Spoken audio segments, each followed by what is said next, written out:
শুনছেন গল্প স্বল্প 107 FM রেইনবোতে। গল্প স্বল্প, গল্প স্বল্প। আজকের গল্পের সব চরিত্র কাল্পনিক এবং শুধুমাত্র বিনোদনের উদ্দেশ্যে তৈরি।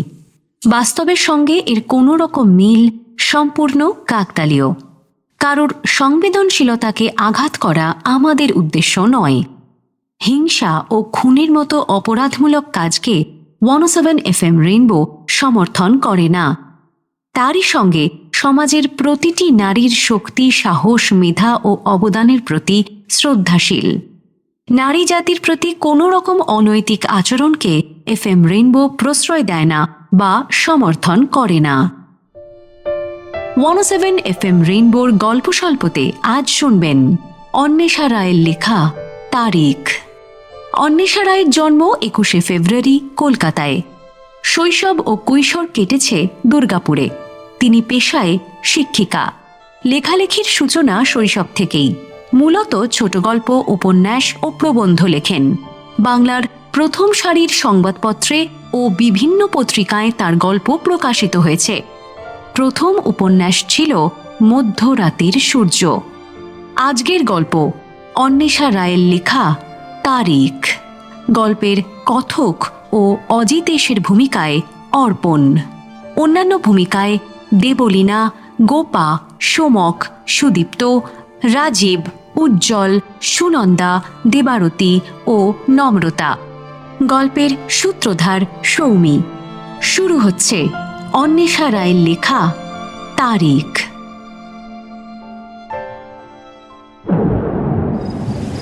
দরজা খুলতেই ঝমঝম করে বৃষ্টি শুরু হয়ে গেল। অঝোর ধারায় পড়তে থাকা জলের দিকে তাকিয়ে ওরা দুজন চিন্তিতও হলো, আবার খানিকটা নিশ্চিন্ত হলো যেন। যদিও বাড়ির চত্বর শুনশান, চারপাশ গাছের দেওয়ালে ঢাকা, তবু চিন্তা তো হয়ই, যদি কেউ দেখে ফেলে। এত রাতে ওরা দুজন এইভাবে একটা ভারী বস্তা মাটিতে ঘষতে ঘষতে বাগানের গভীরে নিয়ে যাচ্ছে। দৃশ্যটা সন্দেহজনক তো বটেই। বৃষ্টি যদি গোটা সময় ধরে চলে তাহলে খানিকটা আড়াল পাওয়া যায়। তাছাড়া বস্তা থেকে এখনো চুইয়ে পড়ছে রক্ত। সেগুলো ধুয়ে দেবে বৃষ্টি, আলাদা কোনো ব্যবস্থা নিতে হবে না। আজ অমাবস্যা, তার উপর এই দুর্যোগ। চট করে কেউ বাড়ির বাইরে বেরোবে না বা জানলা খুলে উঁকি দেবে না। বাড়িটা এলাকার অন্য সমস্ত বাড়ির থেকে কিছুটা দূরে। খানিকটা খাপছাড়া ভাবে অবিকল একটা ভৌতিক গল্পের ভূমিকার মতো দাঁড়িয়ে আছে। বাড়ির বাইরের দেওয়াল এককালে হলদেটে ছিল, এখন শোকচিহ্নের মতো শ্যাওলার জলের দাগ তাকে বর্ণহীন ও ম্লান করে দিয়েছে। বাড়ির বাইরে এসে ওরা থামল। খানিক দম নিয়ে বস্তা ওঠাতে যাবে, দ্বিতীয় জন হাতের ইশারায় থামালো প্রথম জনকে। পর মুহূর্তে আবার ঘরের ভেতর হারিয়ে গেল সে। মিনিট খানেক পরে ফিরে এলো একটা হুইল চেয়ার নিয়ে। সাবধানে বস্তাটা চেয়ারে তুলে ওরা চেয়ারটা ঠেলতে লাগলো বাগানের ভেতরের দিকে।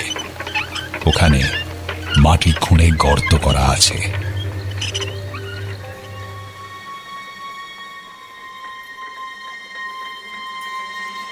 আচমকা ঘুম ভেঙে যাওয়ার কারণটা প্রথমে ঠাহর হলো না। একটু ধাতস্থ হতেই বোধগম্য হলো চারপাশটা অস্বাভাবিক রকমের নিস্তব্ধ। এতটাই চুপচাপ যে সকাল হয়েছে কিনা সন্দেহ জাগে। আশ্চর্য, এমনটা তো হওয়ার কথা নয়। তাহলে কি সত্যিই রাত শেষ হয়নি? ফ্যাকাশে বৃদ্ধ চাঁদ এখনো বিলিয়ে চলেছে এক আঁজলা ম্লান জ্যোৎস্না। সুবিশাল লোহার গেট থেকে মূল দরজা অবধি আসা নুড়ি পাথরের পথ এখনো ঘুমিয়ে আছে শান্ত আকাশের নিচে আমি চোখ বন্ধ করে বাড়িটাকে কল্পনা করার চেষ্টা করলাম। সাধারণ ঘটনা আকছার ভুলে যাওয়ার যে প্রবণতা কিছুদিন হয়েছে তা রুখতেই এসব করা। বাথরুমের বদলে রান্নাঘরে ঢুকে পড়া, কাজের মেয়েকে ডাকতে গিয়ে নাম ভুলে যাওয়া, বা বাড়ির বাইরের দেওয়ালের রং মনে রাখতে না পারার মতো অস্বস্তিকর নানা ঘটনা আজকাল প্রায়ই ঘটছে আমার মধ্যে। ডাক্তার বলেছেন এটা অ্যালজাইমার্স নয়, তবু ভয় হয়। ডাক্তারকে তো সব বলিনি। আমি যে মাঝে মাঝে নিজের স্ত্রীর নামও ভুলে যাই দুপুরে ভাত খেয়েছি কি খাইনি, জিজ্ঞেস করতে লজ্জা পাই। সেদিন তো বাড়িতে কজন আছে সেটাও মনে করতে পারছিলাম না। অতীত, সুদূর অতীত আর বর্তমান কেমন যেন তালগোল পাকিয়ে যাচ্ছিল। আজকাল তাই ঘুম ভাঙলে নিজের মনেই পুরনো সব কিছু ঝালিয়ে নেওয়ার চেষ্টা করি একবার।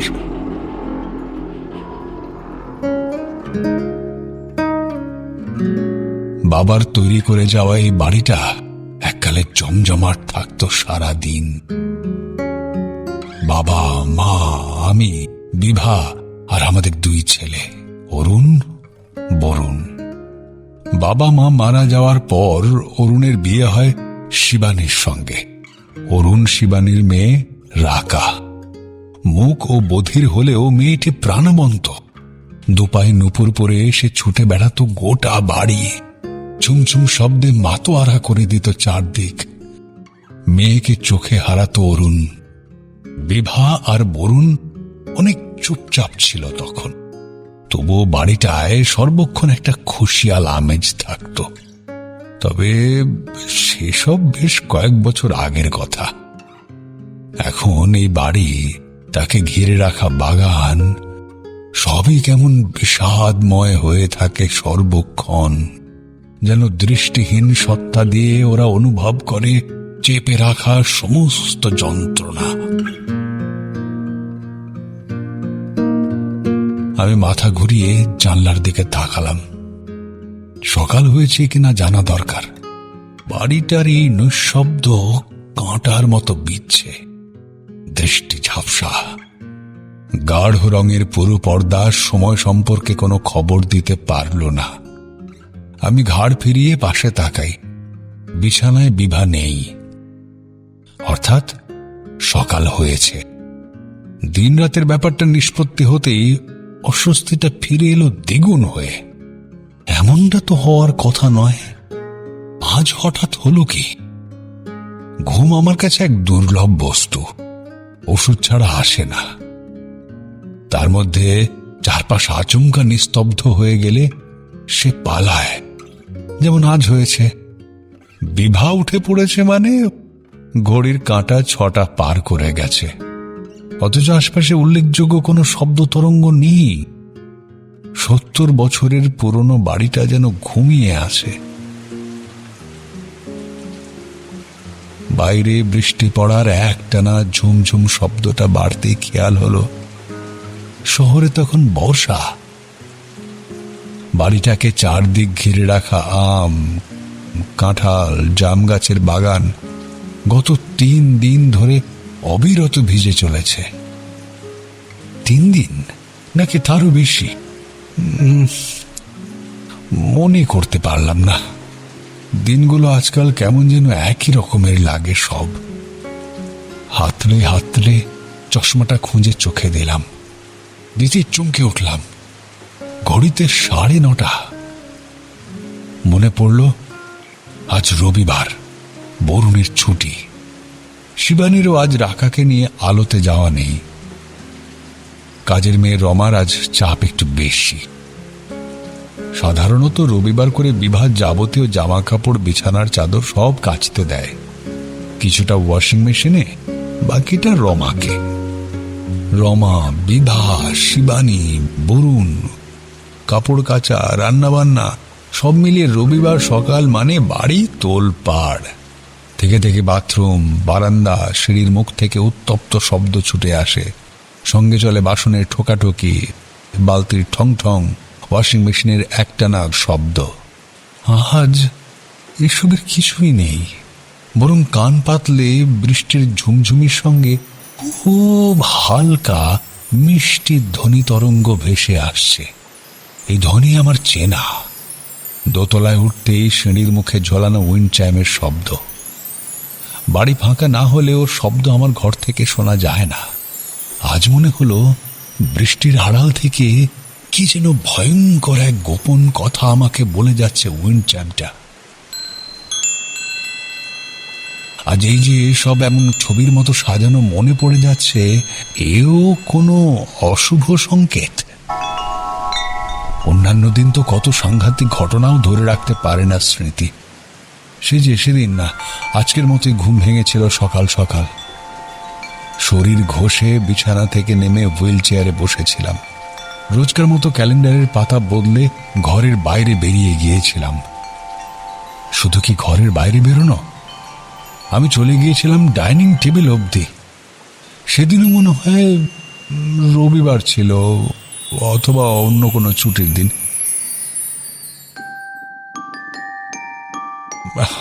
ঠিক মনে পড়ছে না। মনে আছে বরুণ ওর ঘরে দরজা দিয়ে কাজ করছিল। বিভা ছিল বাগানে নাকি ছাদে, পেছনের বারান্দাতেও হতে পারে। ওর কথা বাড়িতেই ছিল। শিবানী ছিল রান্নাঘরে বা দোতলায়। আর কাজের মেয়ে, কি যেন নামটা বললাম, মনে পড়ছে না। যাকে ওই মেয়েটি কলঘরে কাছাকাছি করছিল। আমি যে ঘর থেকে একা একা ডাইনিং টেবিল অবধি এলাম, জলের বোতল খুলে জল খেলাম, কেউ দেখতে পায়নি। কিন্তু ডাইনিং টেবিল থেকে জলের বোতল নিয়ে যখন ফিরছি, চোখাচোখি হলো রাকার সঙ্গে। আমার সদ্য কিশোরী 12 বছরের মুখ নাতনি আতঙ্কিত চোখে তাকিয়ে রইল আমার দিকে। ওর দৃষ্টিটাই ছিল ধাক্কা। চট করে খেয়াল হলো, ঘুম থেকে ওঠার পর বিছানা ছেড়ে এতটা পথ আমি জামা কাপড় না পরেই চলে এসেছি। জামা কাপড় যে ঘুমের ঘরে কখন খুলেছে সেটা আজও মনে পড়েনি। দিনের আলোয় 70 বছরের একজন বৃদ্ধ নগ্ন হয়ে বসে আছে নিজের চাকা চেয়ারে। ঈশ্বরের অশেষ দয়া রাখা ছাড়া কেউ দেখতে পায়নি। ভুল করেও যদি চোখ পড়ে যেত কারো, তাহলে এক নিমেষেই পাগল প্রমাণিত হয়ে যেতাম। সম্বিত ফিরতে তাড়াতাড়ি হুইল চেয়ার ঘুরিয়ে ঘরে ঢুকে দরজা দিয়েছিলাম। লজ্জায়, ভয়ে, কষ্টে ধড়ফড় করছিল বুকের ভেতরটা। আমি কি পাগল হয়ে যাচ্ছি, নাকি আলজাইমার্স চেপে বসেছে ঘাড়ের ওপর? এমনকি নিজের নামটাও ভুলে যাব। পুরোপুরি সবটা হারিয়ে যাওয়ার আগে তো বাড়িটার একটা ব্যবস্থা করে যেতে হবে। সেই কারণেই মালাকার উকিলকে ডেকেছি পরশুদিন। সম্পত্তির ভাগ বাঁটোয়ারা নিয়ে ভাবনা চিন্তা করতে হবে। আমার ভাবনা সায় দিয়ে টুংটাং বেজে উঠল উইন্ড চাইমটা। জিনিসটা বাতিল টিনের কৌটো আর বাঁশের টুকরো দিয়ে বানিয়েছে রাকা। মেয়েটার না বলা সমস্ত কথা যেন শিল্প হয়ে ওর হাতে ফুটে ওঠে। মাত্র 12 বছর বয়সে কি অদ্ভুত প্রতিভা! স্বভাবটাও তেমনি নরম, কোমল। জল ভরা কাঁচ পাত্রের মতো টলটলে চোখ তুলে যখন তাকায়, বুকের ভেতরটা মুচড়ে ওঠে। ভাবি, এমন দুর্ভাগ্য কি ওর প্রাপ্য ছিল? ঈশ্বর বাকশক্তি দেননি মেনে নিলাম, কিন্তু এত কম বয়সে পিতৃহারা হলো কেন? অরুণের মৃত্যুটা আজ অব্দি মেনে নিতে পারি না। এত কিছু ভুলে যায়, কিন্তু ওই একটা ঘটনা যে কেন এমন পুঙ্খানুপুঙ্খ মনে গেঁথে আছে তা ঈশ্বরই জানেন।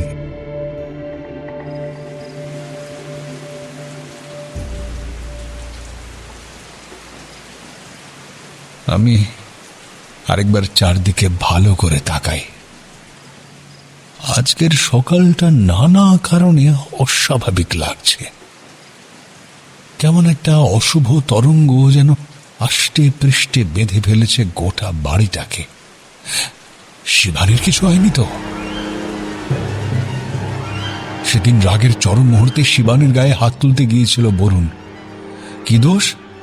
বরুণকে ধোঁয়া ওঠা গরম ভাত খেতে দিয়েছিল সে। ভুলে গিয়েছিল দেওয়ার গরম ভাত ছাড়া খায় না ঠিকই, কিন্তু ধোঁয়া ওঠা অতি উষ্ণ ভাত খেতে পারে না। একটানে টেবিল থেকে ভাতের থালা ফেলে বরুণ তেড়ে গিয়েছিল শিবানীর দিকে। ভয়ে, আতঙ্কে, বিস্ময়ে নিজের জায়গায় স্থির হয়ে গিয়েছিল শিবানী। আর্তনাদটা আমার মুখ থেকে ছিটকে না বেরোলে সাংঘাতিক কিছু একটা করে ফেলতো বরুণ সেদিন। হয়তো চড়, থাপ্পড়, লাথিতে মাটিতে মিশিয়ে দিত অরুণের বিধবা স্ত্রীকে, কিংবা গলার টিপে ধরে থাকতো সর্বশক্তিতে যতক্ষণ না শেষ নিঃশ্বাস বেরিয়ে যায় শিবানীর শরীর থেকে।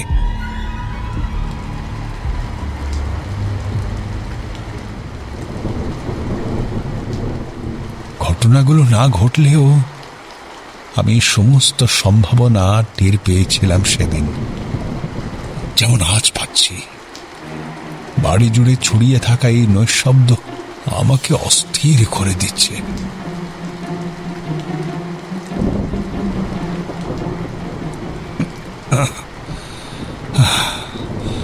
আস্তে আস্তে বিছানায় উঠে বসি। কেন জানি না বারবার মনে হচ্ছে কিছু একটা অস্বাভাবিক ঘটেছে কোথাও।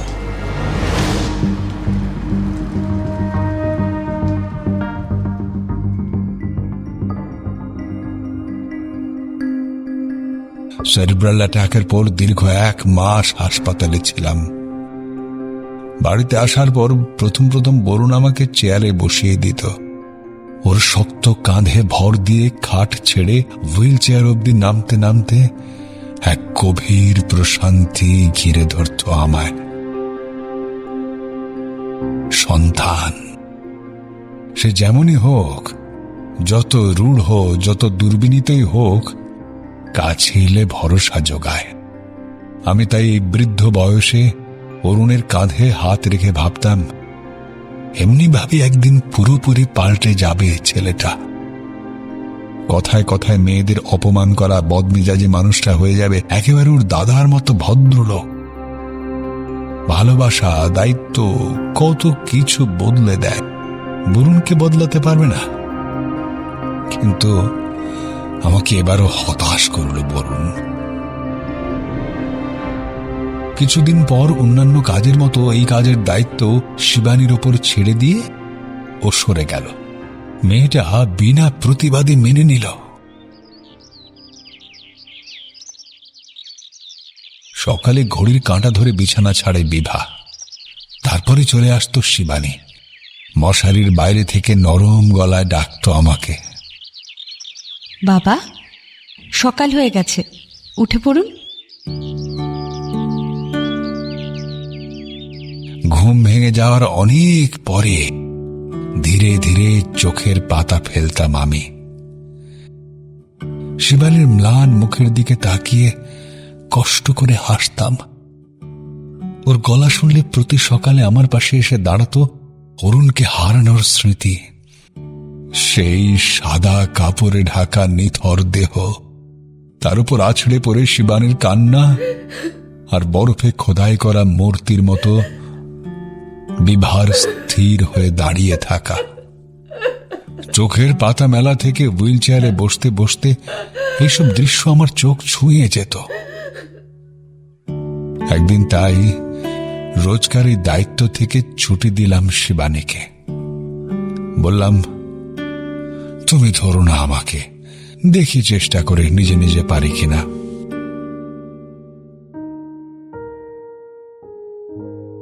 মাস দেখ হলো নিজেই যতটা পারি নিজের কাজ করি।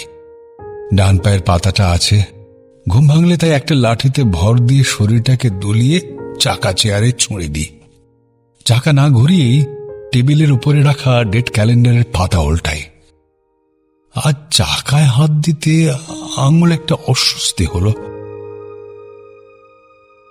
তাকিয়ে দেখি শুকনো কাদা লেগে আছে অল্প।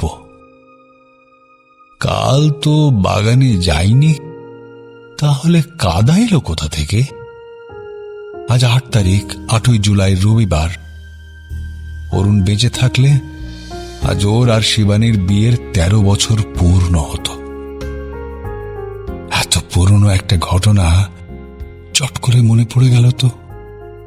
এ কি কোনো ইঙ্গিত? চাকা ঘুরিয়ে এগিয়ে যায়।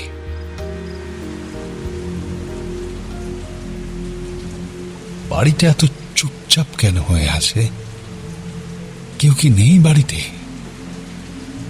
রবিবার এত সকালে যাবে কোথায় সবাই? শিবানী, তার তো থাকার কথা। সে তো মেয়েকে নিয়ে আলো ছাড়া অন্য কোথাও যায় না। তাছাড়া আমাকে এইভাবে একা ফেলে যাবেই বা কেন? ওরা তো জানে নিজের কাজ নিজে করলেও এখনো একা থাকতে পারি না আমি। বিভা, বিভা! ডাকতে ডাকতে দরজার কাছে আসি। বৃষ্টি ছাড়া কেউ সাড়া দিল না আমার ডাকাডাকিতে। বিস্ময় পেরিয়ে একটা ঠান্ডা ভয় আমাকে গ্রাস করল। আশ্চর্য, বিভাকে কোনোদিন ডাকার প্রয়োজন তো পড়ে না। আমার ব্যাপারে সে সর্বদা সজাগ। তাহলে আজ কেন সাড়া দিচ্ছে না?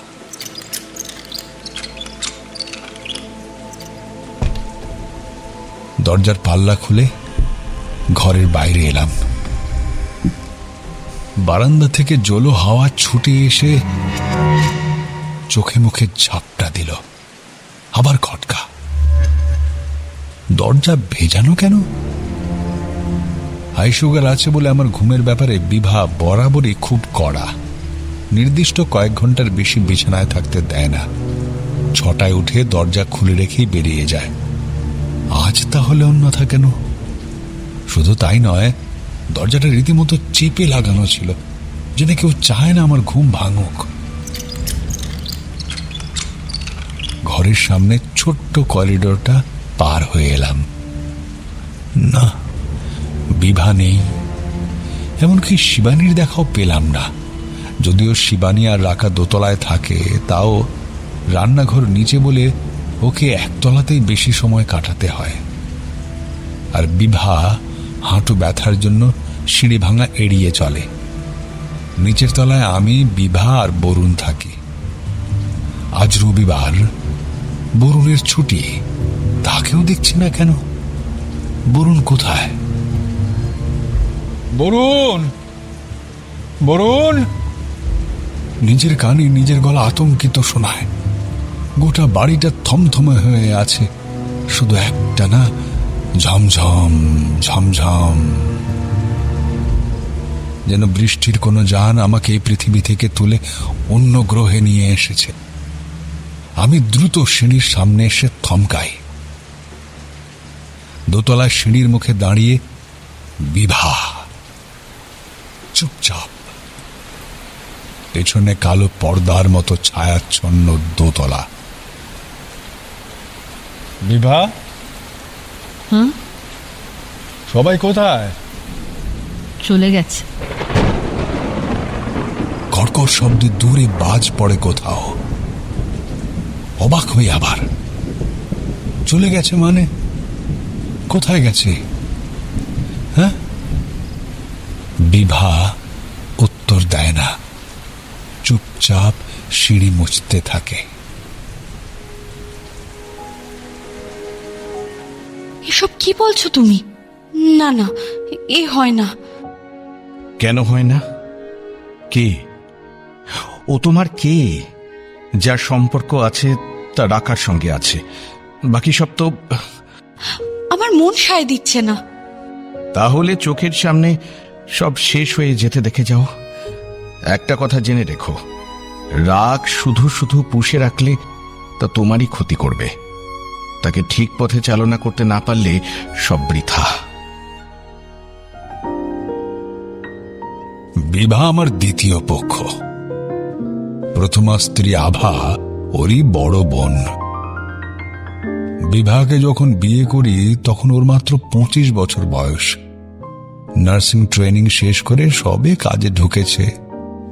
ক্যান্সারে আক্রান্ত হয়ে আভা যেদিন মারা গেল তার 2 দিন আগে আমাদের একমাত্র সন্তান অরুণের 3 বছরের জন্মদিন পালিত হয়েছে।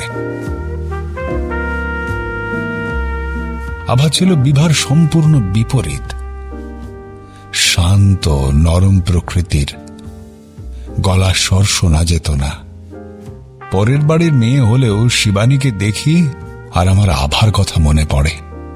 অরুণও কি সেই কারণেই ওকে পছন্দ করেছিল? ছেলেরা নাকি স্ত্রীর ভেতর মাকে খোঁজে,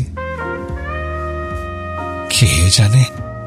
মাত্র 3 বছর বয়সে হারিয়ে যাওয়া মায়ের স্মৃতি কিভাবে বেঁচে থাকবে একজন পূর্ণ বয়স্ক পুরুষ মানুষের মধ্যে?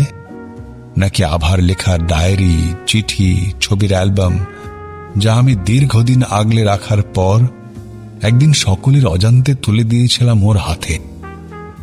তার উপর ভিত্তি করেই নতুন করে ও গড়ে তুলেছে মায়ের ছবি, যে ছবি অনেকটা শিবানীর মতো। বিভাকে বিয়ে করেছিলাম মূলত অরুণের জন্যই। বিভার বাবা প্রস্তাব দিয়েছিলেন। দেখো অজিতেশ, আমার বয়স হয়েছে। ওদের মার অবর্তমানে এমন অবস্থায় বিভার মতো মেয়ের জন্য সুপাত্র খুঁজে বিয়ে দেওয়া আমার পক্ষে সম্ভব নয়। সমাজের চোখে বিভা কুরূপা, স্থূল গড়ন, পক্সের কারণে উঁচু হনুর গালে অসংখ্য গর্ত, কোঁদে কোঁদে চোখ, আর সমস্ত ব্যক্তিত্ব জুড়ে প্রখর গ্রীষ্মের মতো এক রুক্ষতা বিরাজমান। হাসপাতালে অসুস্থ মানুষকে সেবা করার সময়ও ফিকে হতো না এই রুক্ষতা।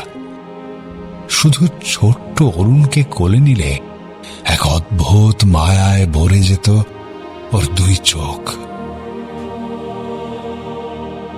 অরুণও মাসি বলতে অজ্ঞান। ওইটুকু শিশু নিজের মাতৃশোক পর্যন্ত ভুলে গিয়েছিল কয়েক মাসে। হাসপাতাল, রোগী, বৃদ্ধ বাবা সব সামলে অরুণের প্রতি খেয়াল রাখত ও।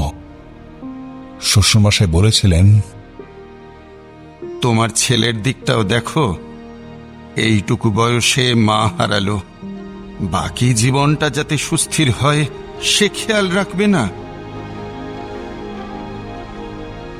শৈশবোদের বিয়ে আভার ডানা কাটা পরি না হলেও সুশ্রী ছিল।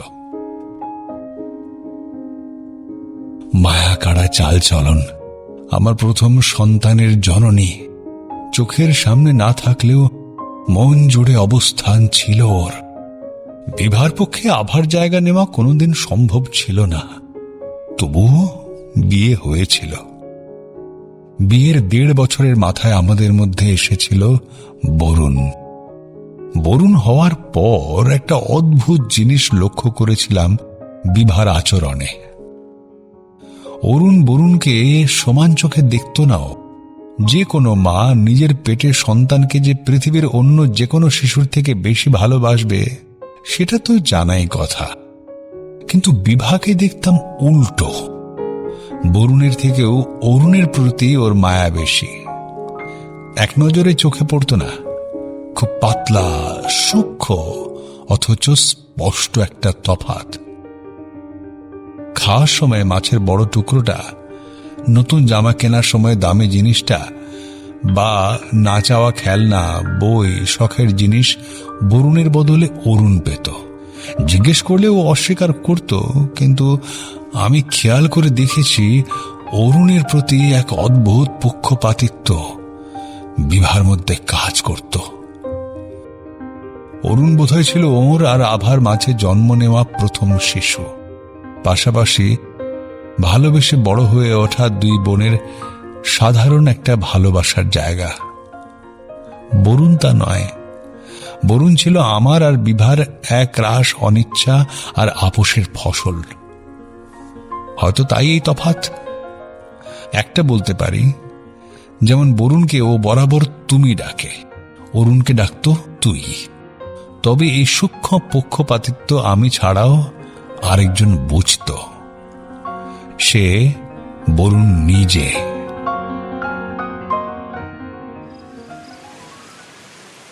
আমাকে দেখে বিভা হাতের মপটা রেখে আস্তে আস্তে নেমে এলো।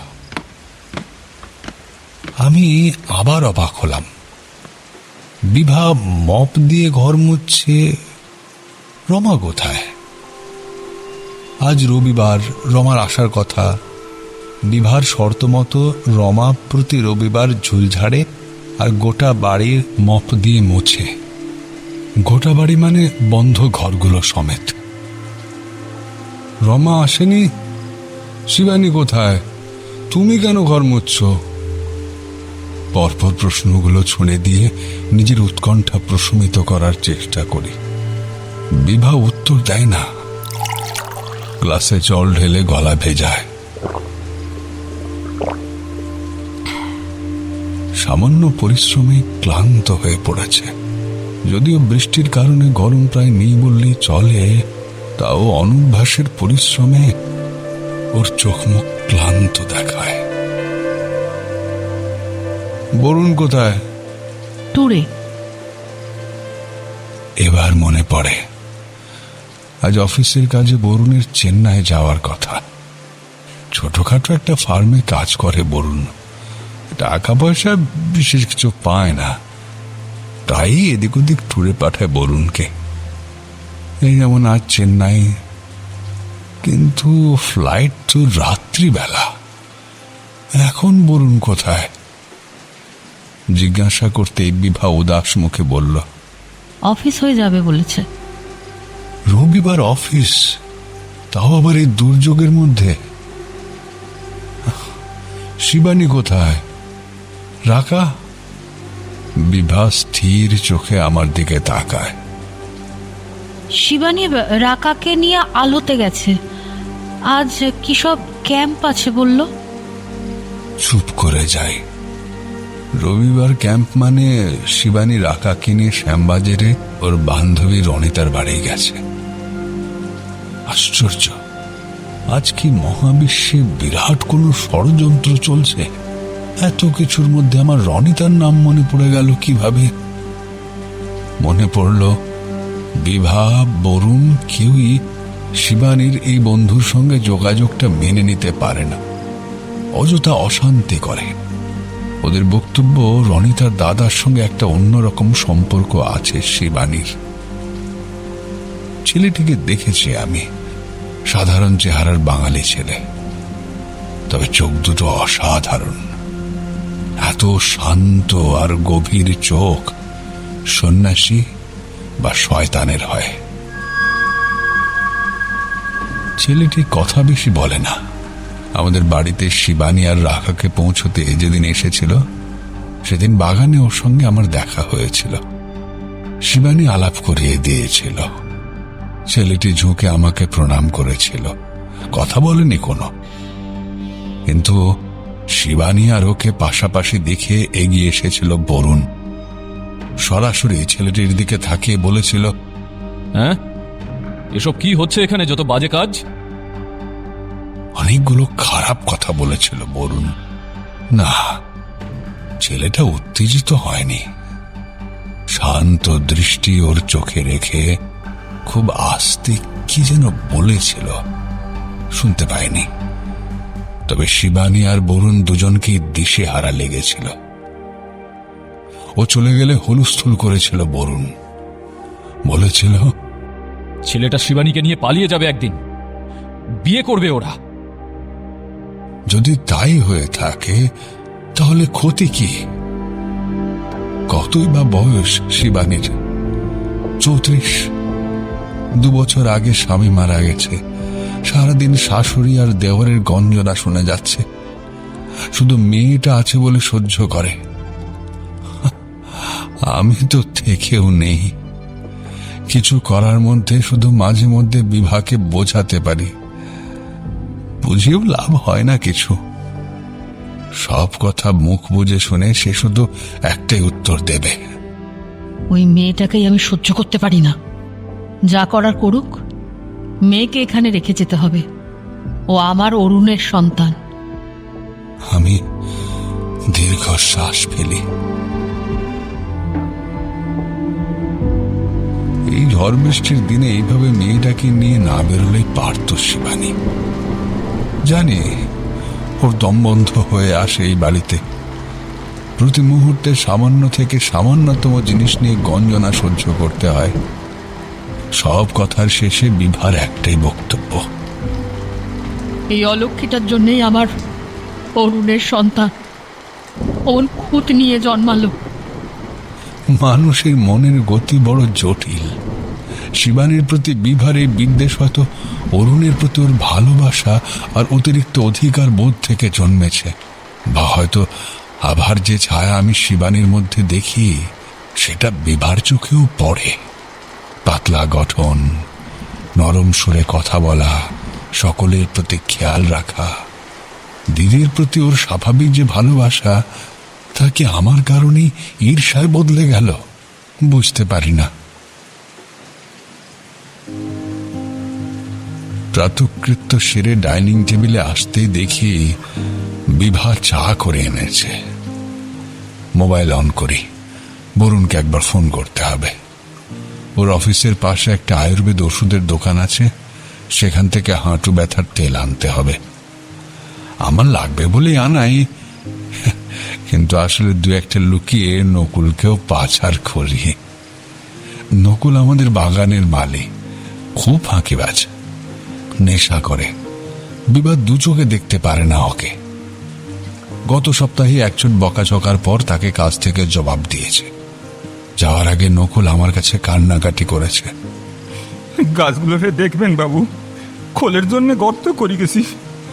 আপনাদের রমা জি যেন সবজির খোসা, মাছ মাংসের ময়লা যেন এখানেই ফেলে। আমার মায়া হয়েছিল, বলেছিলাম এখনই হাল ছেড়ো না নকুল, কিছুদিন গা ঢাকা দিয়ে থাকো, সামনের সোমবার এসো, আমি কথা বলে রাখবো তোমার বৌদির সঙ্গে। আর শোনো, সোমবার এসেই আগেই দরজায় বেল বাজিও না, 11টা নাগাদ আমার ঘরের দরজায় টোকা দিও। আমি বললে তবে তুমি বৌদির কাছে ক্ষমা চাইতে যেও, বুঝলে?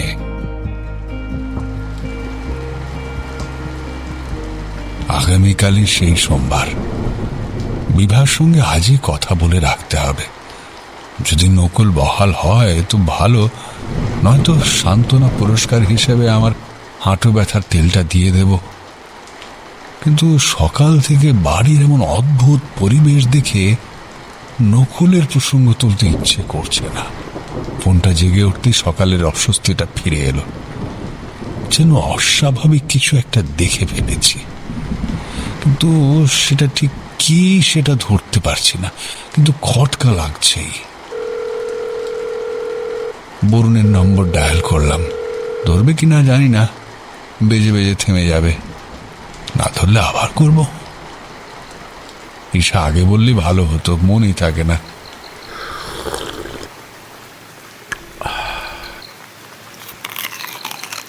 চায়ে চুমুক দিয়ে বিস্কুটে কামড় দিই। আশ্চর্য, আজ রবিবার, তাও মিষ্টি ছাড়া বিস্কুট কেন? সপ্তাহে এই একটা দিনই দুবেলা চায়ের সঙ্গে একটু বাহারি বিস্কুট বরাদ্দ হয় আমার জন্য। বিভার কাছে তো এই কাজটা ঘুম থেকে উঠে মুখ ধোয়ার মতো স্বাভাবিক হয়ে গেছে। আজ ভুল করলো কেন? বিভাকে কিছু জিজ্ঞেস করার আগে আমাকে চমকে দিয়ে সম্পূর্ণ অপরিচিত এক ভদ্রমহিলা ফোনের ভেতর থেকে কথা বলে উঠলেন। সদ্য ডায়াল করা বরুণের ফোনটি বন্ধ। এবার শুধু অবাক নয়, চিন্তা হতে লাগলো, বরুণ তো কখনো ফোন বন্ধ রাখে না। দমকা হাওয়া এসে জানলার পাল্লায় ধাক্কা দিতেই মনে পড়ল রনি তার দাদার নাম রৌনক। ছেলেটার গায়ে যে অমন অমানসিক শক্তি তা না দেখলে বিশ্বাস করা কঠিন। ভাগ্যের অদ্ভুত খামখেয়ালিপনা। হাসপাতালের ডাক্তার দেখিয়ে যখন বেরিয়ে আসছি, বরুণ গেল ট্যাক্সি ডাকতে। গরমের মধ্যে দাঁড়িয়ে থাকতে থাকতে হঠাৎই মাথা ঘুরে গিয়েছিল শিবানীর। চোখের পলক ফেলার আগে লুটিয়ে পড়েছিল মাটিতে। ভিড়ের মধ্যে থেকে রৌনক ছুটে না এলে সেদিন যে কি হতো। পাঁজাকোলা করে শিবানীকে তুলে বেঞ্চে শুইয়ে দিয়েছিল। ঠিক তখনই ফিরেছিল বরুণ। বেঞ্চে শোয়া শিবানীর মাথায় হাত বুলিয়ে দিচ্ছিল রৌনক। দৃশ্যটা সহ্য করতে পারেনি বরুণ। আগের দিনের সব অভিজ্ঞতা ভুলে ও চিৎকার করে শিবানীকে বলেছিল, আবার বাজে কাজ চলছে এখানে। সপাটে একটা থাপ্পড় এসে পড়েছিল বরুণের গালে, এতটাই জোরে যে বাঁধানো মেঝেতেও মুখ থুবড়ে পড়েছিল। নাক দিয়ে রক্ত গড়াতে শুরু করেছিল। ওর কলার ধরে তুলতে তুলতে রৌনক বলেছিল, একদম ভবিষ্যতে এসব একদম করবে না, এ আমি বলে দিলাম, কান খুলে শুনে রাখো।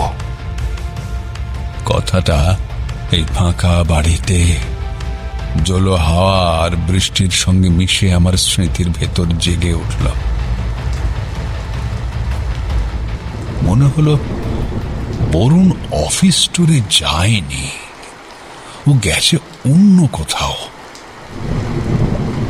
বরুণের মতো প্রতিহিংসা পরায়ণ মানুষ আমি আগে দেখিনি। বিভা স্নানে ঢুকতেই আমি ফোনটা চার্জে বসিয়ে ঘরে এলাম। বরুণ শিবানী কেউই কখনো ফোন বন্ধ রাখে না। আজ দুজনের নম্বরই বন্ধ। হলো কি?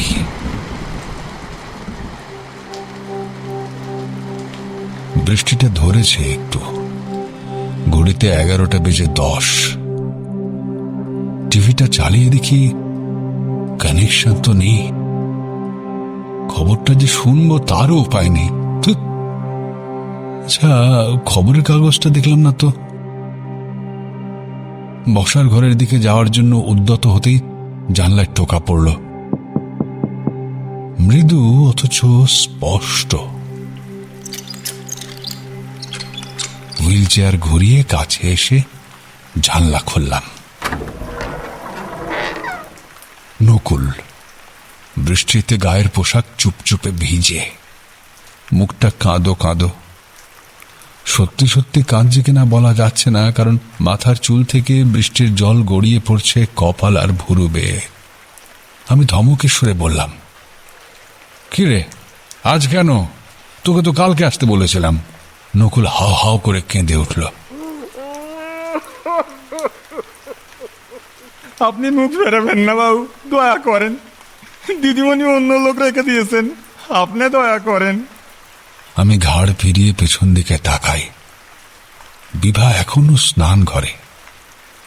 আজ একটু বেশি সময় নিচ্ছে যেন। ইশারায় নকুলকে চুপ করতে বলি,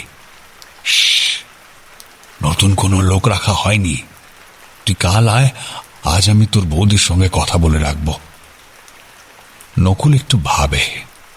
কাল বাবু মঙ্গলবার, দত্তবাড়িতে সকাল থেকে যেতে বলেছে, পরশু আসি গিয়ে। কাল মঙ্গলবার? হ্যাঁ, আজ রোববার হলে কাল মঙ্গলবার হয়? কাল উকিলকে আসতে বলেছি।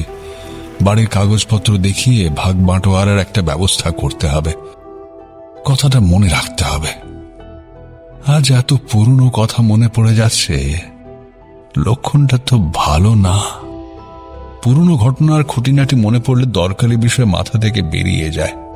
অবশ্য উকিলের কথাটা আমি বিভাকে আগে থেকেই বলে রেখেছি। কাজটা দরকারি। তার মধ্যে নকুল বেটা সকাল সকাল এসে বলে আজ সোমবার। ওকে ধমক দিয়ে তাড়াই, যা আগে এখান থেকে। নকুল আবার হাউমাউ করে ওঠে, আপনি কি বলছেন বাবু? রোববার তো কাল ছিল, আজ সোমবার। আপনি তো আজই আসতে বললেন। বৌদি নতুন লোক ডেকে সারের গর্ত বুঝিয়ে দিলেন, আমের চারা পুঁতিয়েছেন। এখন ঘন ঘন করে আমের চারা পোতে কেউ, পুরো আনারি লোক। আপনি আবার বলছেন আজ নাকি রোববার। আমি চললাম বাবু, আমি চললাম। আমি জবাব খুঁজে পেলাম না। নকুল নেশা করেছে কিনা জানি না, কিন্তু হঠাৎ একটা জিনিস মনে পড়তে ভীষণ চমকে উঠলাম। একটু আগে মোবাইল অন করা মাত্র স্ক্রিনে ফুটে ওঠা 3টে শব্দ, 9 জুলাই মানডে। তাই আর চায়ের সঙ্গে মিষ্টি বিস্কুট ছিল না। বরুণ, শিবানী, রাকা কেউই বাড়িতে নেই। নকুল এসে গেছে আমার কথা মতো, কিন্তু বিভা বিভা কেন মিথ্যে বলল আমাকে? শিবানী, রাকা ক্যাম্পে গেছে, বরুণ ট্যুরে যাবে অফিস থেকে সরাসরি। বলতেই পারতো শিবানী রাকাকে নিয়ে আলোতে গেছে, বরুণ রবিবারের বদলে আজ সোমবার ট্যুরে যাচ্ছে। বলল না কেন? নাকি বিভা মিথ্যে বলছে না? শিবানী সত্যিই রাকাকে নিয়ে ক্যাম্পে গেছে, বরুণ ট্যুরের রবিবারের বদলে সোমবার গেছে। কিন্তু না, তাও মানছে না মন। আজ সকাল 9:30 ঘুম ভাঙে আমার, কিন্তু বিভা ডাকেনি কেন? শোবার ঘরের দরজা চেপে বন্ধ করা ছিল কেন? হাঁটুর ব্যথা সত্ত্বেও দোতলায় কি করছিল বিভা? কাজের মেয়ে রমা ছুটি নিলেও শিবানী সকাল সকাল ঘর ঝেড়ে মুছে যায়, আজ কেন করেনি? বরুণ, শিবানী দুজনেরই ফোন বন্ধ কেন? সব থেকে বড় প্রশ্ন, আজ সোমবার হলে কাল সারাদিন আমি কি করেছি? চোখ বন্ধ করে অনেকবার চেষ্টা করার পরেও কালকের একটা দৃশ্য মনে এলো না। ইদানিং অনেক কিছু ভুলে যাই, তারিখ, বার, মাস, কিংবা সকালে কি খেয়েছি, রাখার কোন ক্লাস, আবার কবে মৃত্যুদিন। রোজ সকালে ডেট ক্যালেন্ডারের পাতা বদলানোটা আমার দায়িত্ব, ওতেই কিছুটা সূত্র পেয়ে যায়। আজ যেমন, আচ্ছা আজ সকালে তো 7 বদলে 8 করলাম, 8ই জুলাই রবিবার। এত কিছু মনে আছে, আর কালকের গোটা দিনটা মুছে গেল স্মৃতি থেকে। আমি আবার 2 নম্বরে ডায়াল করি। The number you are calling is currently switched off. Please try later. পুনরায় সে অপরিচিত ভদ্রমহিলার কণ্ঠ। আমার গা শিরশির করে ওঠে। সকাল থেকে বাড়ি ঘিরে রাখা সে অশুভ তরঙ্গটা ঘাড়ের কাছে নিঃশ্বাস ফেলে। অরুণের মৃত্যুর পর বিভার চাপে সাদা থান পড়তে বাধ্য হয়েছিল শিবানী। আমি তখন হাসপাতালে। সে এক দুর্যোগের সময়ে গেছে আমাদের জীবনে। বরুণের বিয়ের মাসখানেক পরের কথা। রম্মা নিয়ে এক সাংঘাতিক অভিযোগ এনে চলে গেছে বাপের বাড়ি। বিয়ের 7 দিনের মাথায় রম্মানি সরাসরি বলল যে বরুণ শারীরিকভাবে স্বাভাবিক বিবাহিত জীবন যাপনে অনুপযুক্ত। আমি স্তম্ভিত হয়ে গিয়েছিলাম ওর স্পষ্টবাদিতায়। বরুণ শুধু চিবিয়ে চিবিয়ে বলেছিল, তোমায় ছুঁতে চাই না আমি। ঠাস করে বরুণের গালে চড় মেরেছিল রম্মানি। এসব বলতে লজ্জা করে না? চুপ করো রম্মানি। বিস্ময়ে, রাগে সারা গা কাঁপছিল আমার। অরুণের মতো বরুণও আমার সন্তান, আমার ঔরস জাত। ওর কথা বলার ধরন, নাক এবং ঠোঁটের নিচ অবিকল ওর বাবা এই অজিতেশ মজুমদারের মতো। অন্যদিকে অরুণ যেন কোনো সুদূর অতীতের পূর্বপুরুষ, যাকে আমার আর আভার সন্তান বলে চেনাই যায় না চট করে। সেদিন রম্মানির ওই আচরণের পর অবাক হয়েছিলাম বিভার শীতলতা দেখে। যতই হোক বরুণ ওর ছেলে, কিভাবে এইরকম অবস্থায় শান্ত থাকতে পারেও, চুপ করে যেতে পারে কোনো প্রতিবাদ ছাড়াই? অথচ স্বভাবে তো সে এমনটি নয়। নিজের কাজে যেমন যত্নবান, তেমনি দাপুটে সে অধস্তনদের প্রতি। সিস্টার বিভা বলতে হাসপাতালে বাঘে হরিণে এক ঘাটে জল খায়। সেই মানুষ কিনা এইরকম পরিস্থিতিতে চুপ করে থাকবে? শিবানী কিন্তু পরিষ্কারভাবে নিজের সমর্থন জানিয়েছিল। রম্মানির চড় খেয়ে যখন উন্মত্তের মতো তেড়ে এসেছিল বরুণ, তখন রম্মানিকে শিবানী আড়াল করেছিল। থামাতে পারেনি। এক ঘর লোকের সামনে শিবানীর গলা টিপে দেওয়ালে চেপে ধরেছিল বরুণ সেদিন, যেন মেরেই ফেলবে। রম্মানি আর বিভা গিয়ে না ছাড়ালে কে জানে কি অঘটন ঘটে যেত। বৌদির চোখের সামনে আঙুল তুলে শাসিয়েছিল বরুণ। তোকে ছাড়বো না।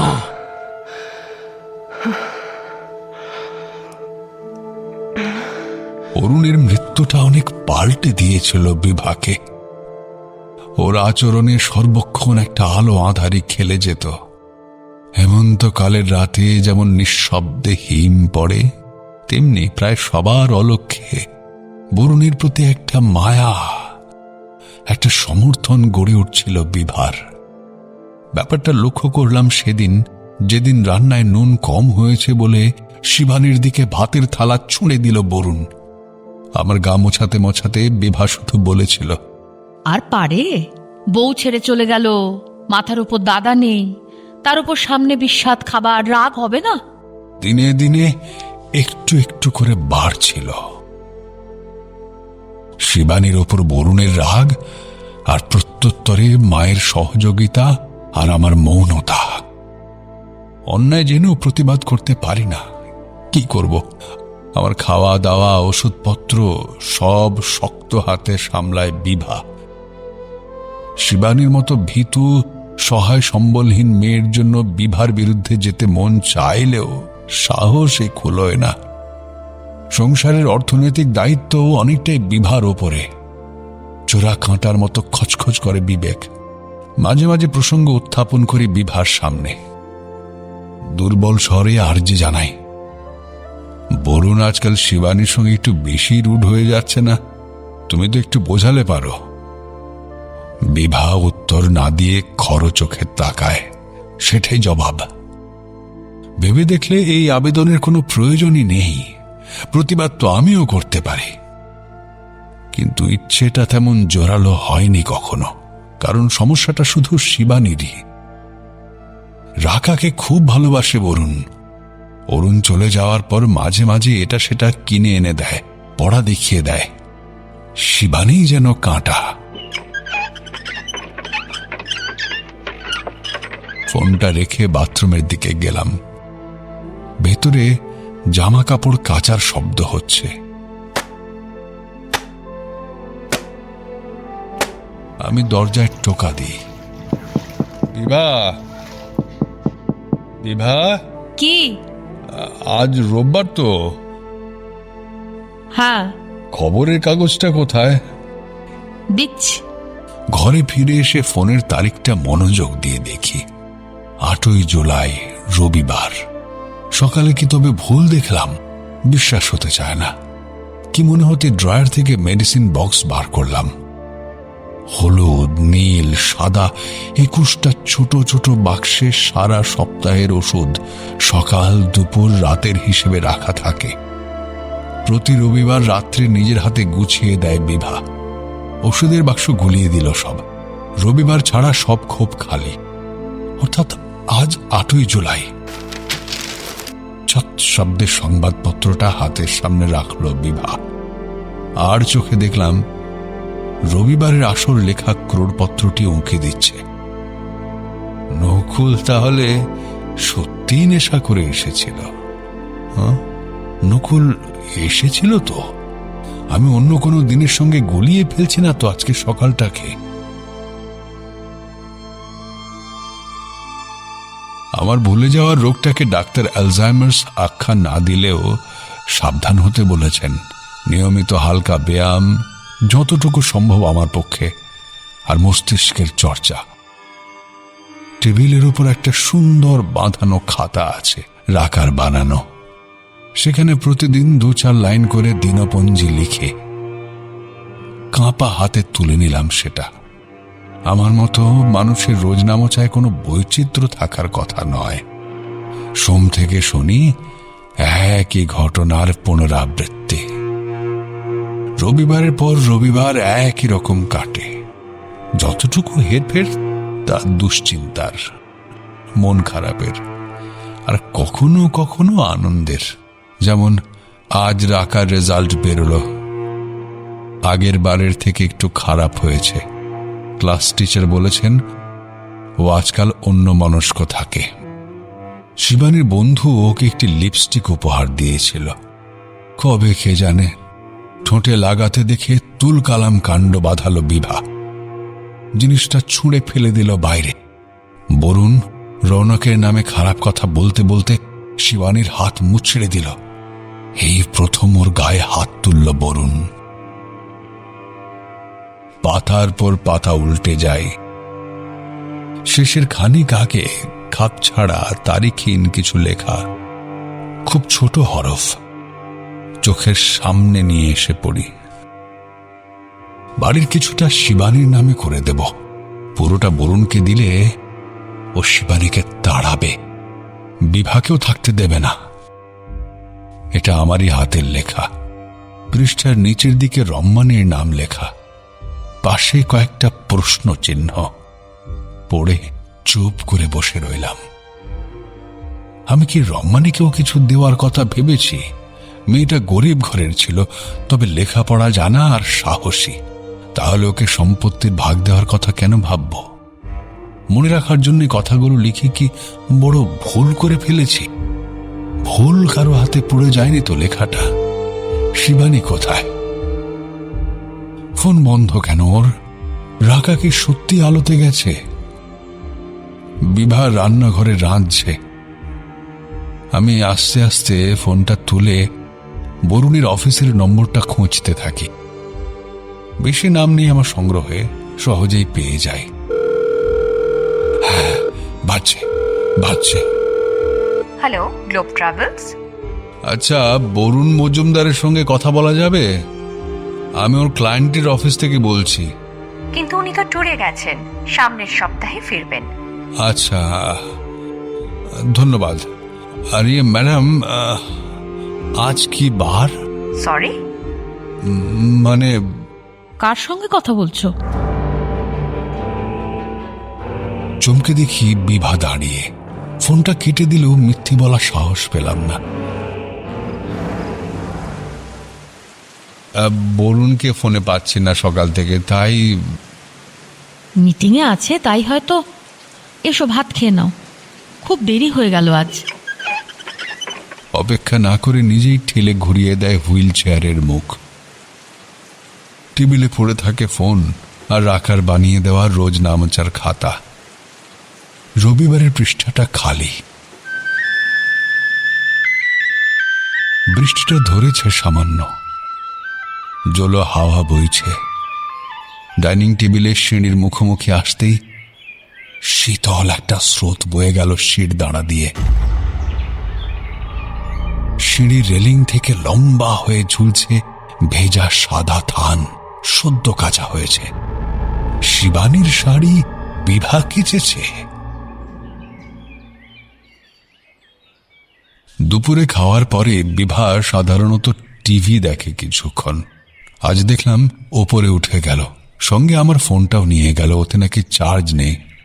আমাকে নিয়মিত খবরের কাগজ পড়তে না দিয়ে কেন জানি না বিশ্রাম নেওয়ার জন্য বিছানায় শুইয়ে দিল। তারপর ঘরের দরজা ভেজিয়ে দিয়ে চলে গেল। সিঁড়িতে ওর পায়ের শব্দ মিলিয়ে যেতেই আস্তে আস্তে উঠে বসলাম। কষ্ট করে চেয়ারে শরীরটা ফেলে প্রায় নিঃশব্দে বেরিয়ে এলাম ঘর থেকে। কিছু তো একটা ঘটেছে এই বাড়িতে, একটু ঘুরিয়ে ফিরে দেখলেই সূত্র পাওয়া যাবেই। ঘর থেকে বেরিয়ে দরজাটা চেপে দিলাম। চোখ বোলালাম চারপাশে। সিঁড়ির নিচে খুপচিতে রাশিকৃত বাতিল জিনিস, খবরের কাগজ। এগিয়ে গেলাম। ঘরের মেঝে ঝকঝক করছে, অর্থাৎ মোছা হয়েছে। কি মুছল এত যত্ন করে? ডাইনিং পেরিয়ে উল্টো দিকে বরুণের ঘর। খাবার টেবিলে পাশ দিয়ে যাওয়ার সময় চোখে পড়ল জিনিসটা।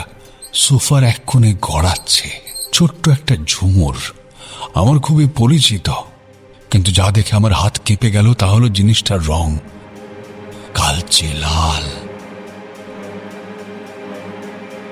সামনে ঝুঁকে হাতে নিতেই বুঝলাম শুকিয়ে যাওয়া রক্ত। আমার মায়ের পায়েল আভা পড়ত। যখন ক্যান্সার ধরা পড়ল, আমার হাতে দিয়ে বলেছিল অরুণের বউকে দিতে। সামনে রেখেছিলাম, বিভাকেও দেখাইনি। শিবানীর বউ হাতে ওর হাতেই তুলে দিয়েছিলাম। সব সময় পরে থাকতো শিবানী। কিন্তু এটা এখানে কেন? তা আবার রক্ত মাখা। আমি ঘরের চারপাশে চোখ ঘোরাই। কপালে ঘর্মবিন্দুর ভিড় বেড়েই চলেছে, কারণ ততক্ষণে নজরে এসে গেছে খাটের পাশে রাখা বরুণের ট্যুরে নিয়ে যাওয়ার ব্রিফকেস আর আলমারির মাথা থেকে উধাও হয়ে যাওয়া বড় সুটকেসটা। ট্যুরে যায়নি বরুণ, ও দূরে কোথাও গিয়েছে। কড়কড় শব্দে বাজ পড়ল খুব কাছে। বাজ পড়লে চিন্তা হয়, বাগানে এত গাছ, শিবানী কোথায়? আজকাল প্রতি রাতে শিবানীর সঙ্গে ঝামেলা হয় বরুণ আর বিভার। রৌনকের কারণে আলাদা মনের জোর পেয়েছে শিবানী। সবকিছু মুখ বুজে সহ্য করার অভ্যেস থেকে বেরিয়ে আসছে। তাই কি ওকে ভাবতে গেলে গলার কাছে উঠে আসে হৃৎপিণ্ড। চোখের সামনে পর্দার মতো নেমে আসে শুদ্ধ ধোয়া সাদা থান, শিবানীর পায়েলে রক্তের দাগ, বরুণের ব্রিফকেস, বড় সুটকেসের অনুপস্থিতি। ভাবতে ভাবতে শিরশির করে ওঠে গা। মাথার ভেতর নকুলের কান্না শুনতে পাই। বৌদি নতুন লোক ডেকে সারের গর্ত বুঝিয়ে দিলেন, আমের সারা পুঁতিয়েছেন। এমন ঘন ঘন করে আমের সারা পোতে কেউ পুরো আনারিল। হুইল চেয়ারের জায়গায় লেগে থাকা আবছা কাদার দাগ, ভয়ঙ্কর একটা ছবি যেন। কিন্তু রাকা কোথায়? রাকাকে তো খুব ভালোবাসে বিভা। বরুণ ওর নিশ্চয়ই কোনো ক্ষতি করেনি। যে মেয়েকে প্রতি রাতে নিয়ম করে গল্প শোনাতে যায় বরুণ, যে মেয়ের বাবা বিভার চোখের মণি, তার কোনো ক্ষতি কি ওরা করতে পারবে? হ্যাঁ, তাহলে কি মনে হতে এগিয়ে যায় বরুণের খাটের দিকে। ঝুলন্ত চাদরের অংশ সরাতে পেয়ে গেলাম জিক্স পাজলের একটা টুকরো। খাটের নিচে রাখা বরুণের 32 ইঞ্চি বিরাট ট্রলি সুটকেসটা উধাও। তার মানে রাকাকে নিয়ে বরুণ শহর ছেড়েছে। কিছুদিন গা ঢাকা দিয়ে থাকবে, তারপর ফিরে আসবে। পায়ের শব্দে চমকে উঠে। বিভা আসছে। এই সময় আমাকে এখানে দেখলে কি বলবো? সরাসরি চার্জ করব নাকি মিথ্যে বলে সাময়িক সামলে দেব পরিস্থিতি, তারপর পুলিশকে জানাবো? পায়ের শব্দটা এগিয়ে আসছে। আমার ভাবনা চিন্তাগুলো গুলিয়ে যাচ্ছে। শিবানী আমার কি? তার জন্য নিজের বউ ছেলের বিরুদ্ধে যাব? আরেকটা মন ভেতর থেকে ধাক্কা দিয়ে বলে, আর রাকা, সে তোমার কেউ নয়? 12 বছরের ফুটফুটে একটা মেয়ে যখন চোখে চোখ রেখে জিজ্ঞেস করবে আমার মা কোথায়, তখন কি জবাব দেব? পায়ের শব্দ একদম কাছে এসে থামল।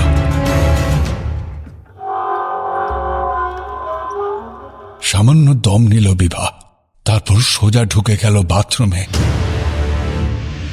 আমি দ্রুত ঘর থেকে বেরিয়ে রান্নাঘরের দিকে গেলাম। বাথরুম থেকে শাওয়ারের শব্দ আসছে। আবার স্নান করছে বিভা। 1000 বার স্নান করলেও কি শিবানীর রক্ত তোমার হাত থেকে মুছে যাবে? কি জবাব দেবে তুমি রাকাকে? আর অরুণ, সে কি দেখছে না সবকিছু আড়াল থেকে? রান্নাঘরে এসে ঢকঢক করে জল খাই। মাথাটা ঝিমঝিম করছে, গা গোলাচ্ছে সামান্য। কি করা উচিত বুঝে উঠতে পারছি না। পুলিশকে খবর দেব? রান্নাঘর থেকে বেরিয়ে আসছি, হঠাৎ চোখ পড়ল ডাস্টবিনে। চমকে উঠলাম। এসব কি? সিরিঞ্জ, ইঞ্জেকশনের খালি অ্যাম্পিউল। আমার জন্য ওষুধ দিয়ে গোটা একটা দিন ঘুম পাড়িয়ে রাখা হয়েছিল আমাকে। কেমন এটা? ঘোরের মধ্যে চাকা ঘুরিয়ে চলে আসি নিজের ঘরে। কোনো ক্রমে শরীরটা ফেলে দিই বিছানায়। বিধ্বস্ত লাগছে।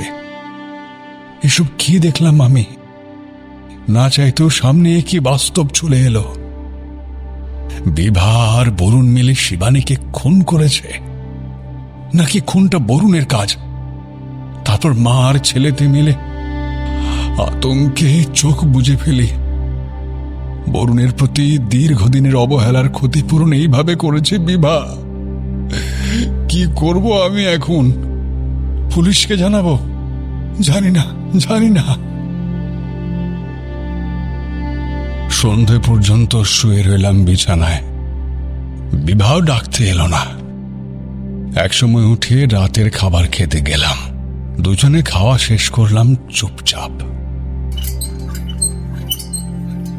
ঘরের দিকে ফিরে আসছি, বিভার মোবাইল বেজে উঠল। ফোনটা কানে দিয়ে উঠে গেল। আমি দাঁড়িয়ে গেলাম। পায়ে ব্যথা নিয়ে দোতলায় উঠল বিভা। জানে না আমি ঘরে না ঢুকে সিঁড়ির নিচে কান পেতে আছি। ঠিক যেখানে দাঁড়িয়ে বিভা কথা বলছে তার নিচে। বাইরে বৃষ্টির বেগ আরো বেড়েছে। কিচ্ছু শোনা যাচ্ছে না, শুধু একবার শুনলাম ওর ব্যগ্র স্বর। না 10:30টায় জেগে থাকবে, 12টা ঠিক হবে। আমি ব্রিফকেসটা রেডি করে রাখবো। বুঝলাম বরুণ যেখানেই গিয়ে থাকুক আজ 12টায় বাড়িতে আসবে ব্রিফকেস নিতে। আর রাখাও কি আসবে? ভাবতে পারি না। আর ঘরে চলে আসি। টেবিলে গ্লাসের পাশে বাটিতে রোজকার ওষুধ রেখে গেছে বিভা। ওষুধ ছাড়া ঘুম আসে না আমার। বাইরে বৃষ্টির বেগ আরো বেড়েছে। ওষুধগুলো হাতে নিয়ে জানলার কাছে আসি। চেয়ারে বসা অবস্থায় কষ্ট করে একটা পাল্লা খুলতেই বর্ষা এসে ঝাপটা মারে মুখে। নুড়ি পথের ওপারে বাগান। বাগানের বুকে কোথাও শুয়ে আছে শিবানী, অরুণের স্ত্রী, রাকার মা। শুধুমাত্র ঈর্ষার বশে খুন করে দিল ওকে। আমি কি কিছুই করতে পারি না? হয়তো পারি, অন্তত চেষ্টা করে দেখতে পারি একবার। ওষুধগুলো বাইরে ফেলে জানলা বন্ধ করে বিছানায় ফিরে এলাম। হাতে মোবাইল চেপে চোখ বুজলাম।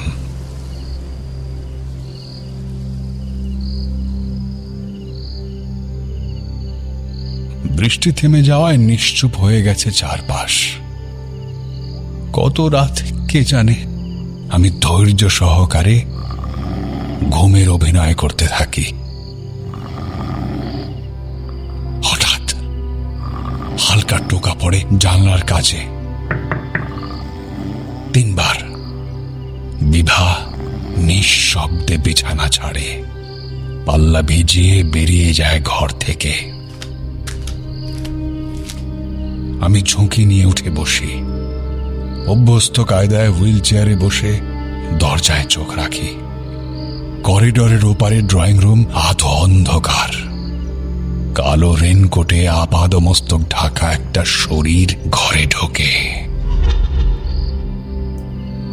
আমি রুদ্ধশ্বাসে অপেক্ষা করি। হাতে ধরা মোবাইলে রেকর্ডার অন করি। বরুণ আর বিভার সব কথা রেকর্ড করব। এত দূর থেকে যা শোনা যায়, যতটুকু শোনা যায়। তারপর যাব পুলিশের কাছে। বাগানের নির্দিষ্ট জায়গাটা খুঁড়লেই পাওয়া যাবে শিবানীর দেহ। বিভা রেইনকোটের হাত ধরে দোতলায় যেতে ইশারা করে। রেইনকোট খুলতে থাকে সে। আসবাবের ঢাকনা সরাবার মতো একটানি রেইনকোট মেঝেতে ফেলতেই প্রচন্ড চমকে উঠি। এ তো শিবানী। বাবাকে বলেছেন? না, কি বলবো বলো? বলবো তার ছোট ছেলেকে মাথায় কাঁসার থালা দিয়ে মেরে খুন করেছি আমি? তারপর তোমার সঙ্গে মিলে সেই দেহ পুঁতে রেখেছি আমাদেরই বাড়ির বাগানে? এই কথা বলবো তো? বলবো এই কথা? শিবানী সামান্য চুপ করে থেকে বলল, শুধু কি এটাই সত্যি? আর বরুণ যে দিনের পর দিন রাকার সাথে? কথা শেষ হয় না ওর। আমার বুক ঢিপ ঢিপ করতে থাকে। রাকার সঙ্গে কি করতে বরুণ? এখন বুঝি কেন রম্মানি ওকে ছেড়ে চলে গেছে। প্রতিটা কথা সত্যি বলেছে মেয়েটা। আমার বোবা মেয়েটা ভয়ে চুপ করে গিয়েছিল, মনমরা হয়ে থাকতো। ও টিচাররাও বলতেন সেদিন রাতে আপনি না থাকলে উফ, কি যে মারণ ঘুম এসেছিল চোখে, টেরই পাইনি কখন একা একা বাথরুমে গেছে রাকা। আর নিচ থেকে ওকে দেখে একটা শিকারীর মতো ওপরে উঠে এসেছিল বরুণ। সবই কপাল শিবানী, সবই কপাল। আমিও কি কোনোদিন দোতলায় উঠি বলো? কালই রাতে জলের বোতল নিতে ভুললাম, কালই রাতে তেষ্টায় ঘুম ভাঙল, জলের খোঁজে ডাইনিংয়ে আসতেই গোয়ানের শব্দটা শুনতে পেয়েছিলাম। ভাগ্যিস সদ্য মাজা ঠাকুরের কাঁসার থালাবাটিগুলো মেঝেতে শুকোতে দেওয়া ছিল। যখন দেখলাম বরুণ রাকাকে চেপে ধরে ওকে, হিতাহিত জ্ঞান থাকলো না আমার। বড় থালাটা তুলে ওর মাথায়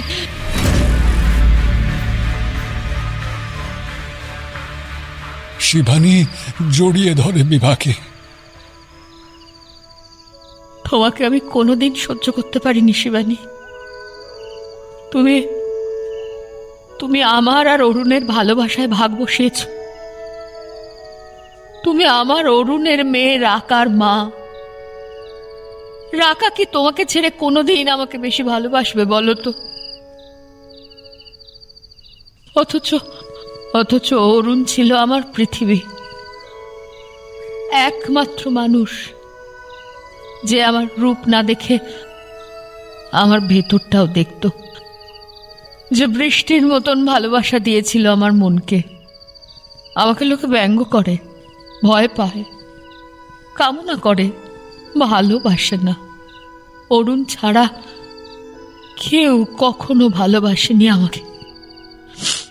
যাক, অরুণের ব্রিফকেসটা ফেলে দিও কোথাও, তোমার দরকারি জিনিসগুলো গুছিয়ে রেখেছি, নিয়ে যেও।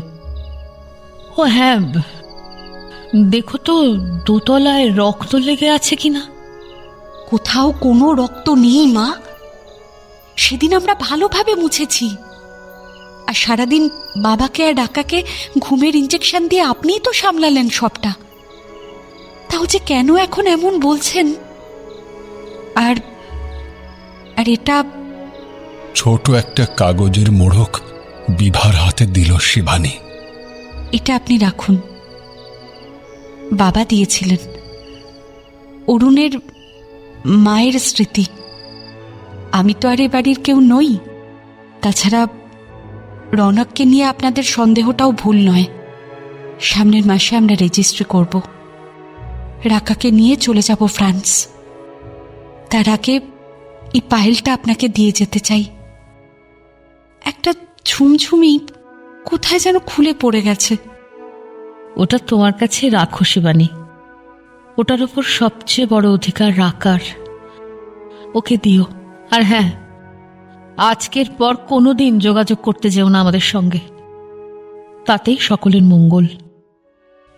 বাবা আমাদের কথা জিজ্ঞেস করলে কি বলবেন আপনি? বলবো রৌনকের সঙ্গে চলে গিয়েছ। আর যদি বরুণের প্রসঙ্গ ওঠে, বলবো ট্যুর থেকে ফেরেনি, কয়েকদিন বলবে, তারপর আস্তে আস্তে সব ভুলে যাবে। ও স্মৃতি এমনিই মুছে যাচ্ছে। বিভা বরুণের ঘরে ঢুকলে আমি বিছানায় ফিরে আসি। চোখ বুঝতেই পাতা ভিজে যায়, কষ্টে, লজ্জায়, ঘৃণায়। আজ কত তারিখ জানি না, কি বার তাও জানতে ইচ্ছে করে না। এখন সব দিন সমান, সব বার একই রকম বৈচিত্র্য আর ভালোবাসাহীন। হুইল চেয়ার ঠেলে নিয়ে যায় বিভা। বরুণের কথা জানতে চায়নি আর। বিভাও বলেনি কিছু, হয়তো ভেবেছে আলজাইমার্স থাবা বসিয়েছে মস্তিষ্কে। ভাবুক, আমাদের মধ্যে বরাবরের মতো আজও শুধু প্রেমহীন নির্ভরতার সম্পর্ক। না, নকুলকে আর বহাল করা হয়নি। অপরিচ্ছন্ন বাগান আগাছায় ভরে গেছে। উঁচু উঁচু গাছের পেছনে সূর্য অস্ত যায়। আজ কত তারিখ আমি জানি না, শুধু জানি ভালোবাসা না পাওয়া একটা মানুষ দুটো জীবনকে ভালোবাসার আকাশে মুক্ত করে দিয়েছে। বিভার কথা মতো যোগাযোগ রাখেনি শিবানী, শুধু মাঝে মাঝে অচেনা ঠিকানা থেকে পার্সেল আসে, ফেলে দেওয়া জিনিস থেকে বানানো উইন্ড চাইম, ঝাপসা কাঁচের চশমা চেপে চোখ কুঁচকে পরীক্ষা করি ডাক টিকিট, জল জল করে এক উন্নত দেশের নাম, ফ্রান্স।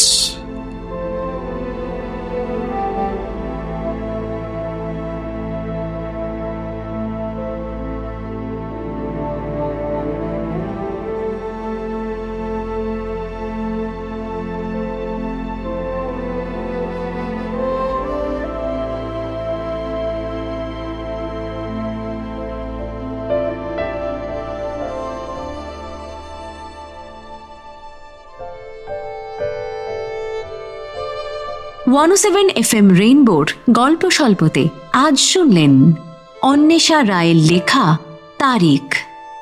গল্পের কথক ও অজিতেশের ভূমিকায় অর্পণ, শিবানী দেবলীনা, বিভা গোপা, রৌনক সোমক, বিভার বাবা সুদীপ্ত, বরুণ রাজীব, নকুল উজ্জ্বল, রম্মানী সুনন্দা, রাকা দেবারতী ও গ্লোব ট্রাভেলস নম্রতা। গল্পের সূত্রধার সৌমি। সমগ্র পরিকল্পনা ও পরিচালনা শুভদা। সহকারী পরিচালক পায়েল চ্যাটার্জি। শুনলেন গল্প স্বল্প, শুধু রেডিওতে নয়, গল্প স্বল্প শুনুন ইউটিউবেও। প্রতি রবিবার রাত 9টায় শুনুন নতুন গল্প আমাদের অফিসিয়াল ইউটিউব চ্যানেল আকাশবাণী কলকাতায়।